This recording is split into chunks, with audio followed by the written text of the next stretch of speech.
At 16,000 feet over New Orleans, both engines on this Boeing 737 stopped producing power. On May 24, 1988, TACA Flight 110 was descending toward New Orleans when the crew encountered a thunderstorm far more severe than they expected.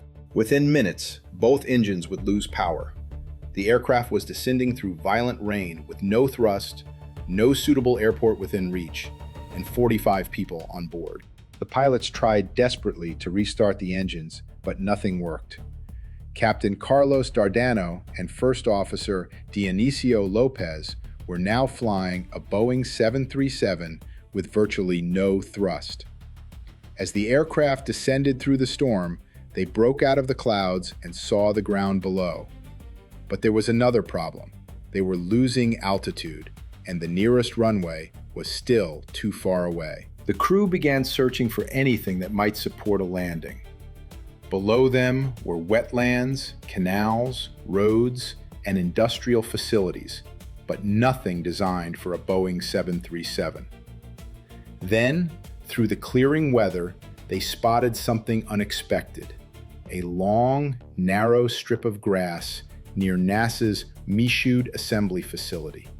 It wasn't a runway, but with altitude disappearing, it might be their only chance. Captain Dardano committed to the levee. There would be no go-around.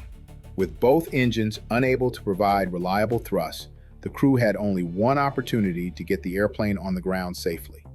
The landing gear was down, and the crew configured the aircraft for the forced landing.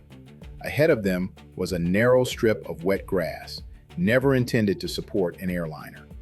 As the Boeing 737 descended toward the levee, Dardano carefully aligned the aircraft with the available space. The crew prepared for touchdown. The main landing gear touched first, sending water and grass spraying behind the aircraft. Moments later, the nose gear settled onto the levee, and the Boeing 737 continued rolling across the wet, uneven surface. The crew fought to keep the airplane straight as it slowed.